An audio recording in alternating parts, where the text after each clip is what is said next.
How good is Stormgate? So I've played since the first phase of the beta. So far I've played maybe 150 games. I'm not quite sure exactly how many because they didn't track the number of games in the first phase. And I've mostly played Infernals.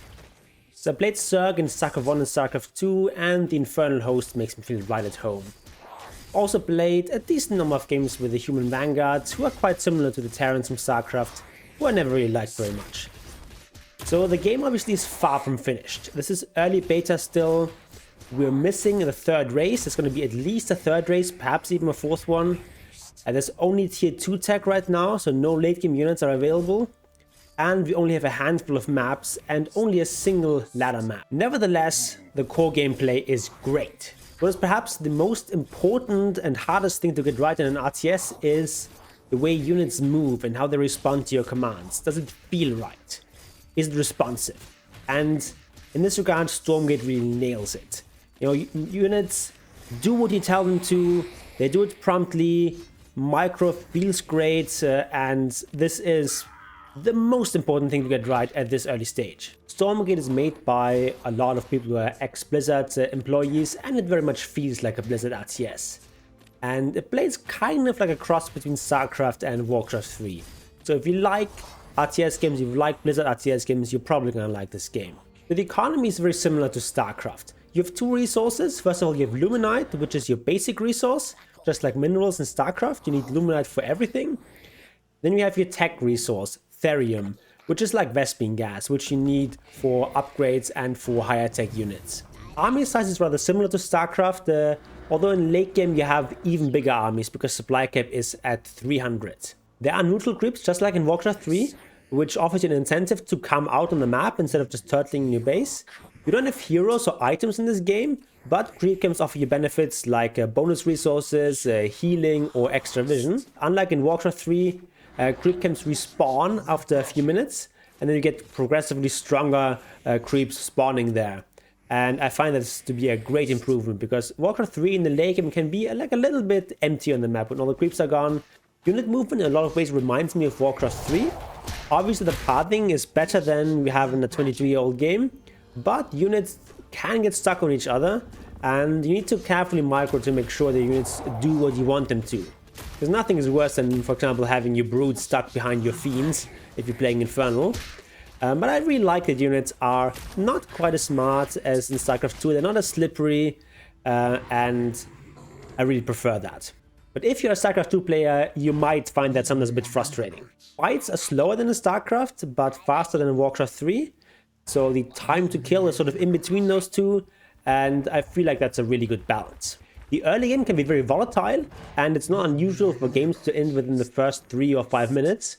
Both factions have strong defensive options to protect their base, but similar to StarCraft, there is a knife's edge balance between greed, safety, and aggression. So you want to get ahead by either playing a bit more greedy, investing a bit more into your economy, getting your expansion up a little bit earlier, or skipping that one defensive structure. Or you can try to get ahead by just trying to punish your opponent's greed, by trying to smash their expansion before they can get up the proper defenses, or before the investment is really paid off. But once both players are securely on 2 bases, games can extend quite a bit longer, as straightforward attacks are difficult because there's a large defender's advantage. But things don't become boring, since both players still have to come out on the map to compete for the creep camps, and also you can harass opponents with drops or with flying units, and sort of get behind their defenses. Late game though is a little lackluster. There are no endgame units yet, so you just keep making more of the same units, but that's obviously a problem with the game just not being finished yet. As far as balance goes, Infernal is currently the easier and most straightforward faction to play. And currently 14 of the top 20 players in the ladder play Infernal. Is that just a skill issue, or is Infernal actually stronger than Vanguard? It's not quite clear. Perhaps they're a little bit too strong. But for a game in early beta, the balance is definitely remarkably good. Onto graphics. When we first got to see some gameplay footage, I was a little disappointed by the graphics. The game really doesn't look as good as even StarCraft 2, which came out in 2010. But I thought that at least with these more modest looking graphics, the game would not have very high system requirements. Unfortunately, that's not the case. Stormgate is quite demanding on both your CPU and your GPU, and on my somewhat outdated machine, I'm not getting good performance even on very low settings. Hopefully there's still significant room for optimization there so that more people can get to enjoy this game. On the plus side, the game does a fairly good job with visual clarity. There are some minor issues, like for example imps and gaunts for the Infernals both look rather similar, but Stormgate is already far exceeding Age of Empires 4 in that category. Final verdict. Stormgate is very fun even in this early state. It can get a little repetitive with just 2 factions, 1 ladder map and only a partial tech tree, but the core gameplay is solid, and that's what you really expect for a game in early beta. At this point, of course, it's too early to tell what the final product will be like, but Stormgate certainly has enormous potential. And if Frost Giant Studios play their cards right, they get the multiplayer experience right, they get a good campaign, they get this co-op mode working well, which we've already seen in the beta. I haven't really played much of it because it shreds my performance even more than 1 vs 1.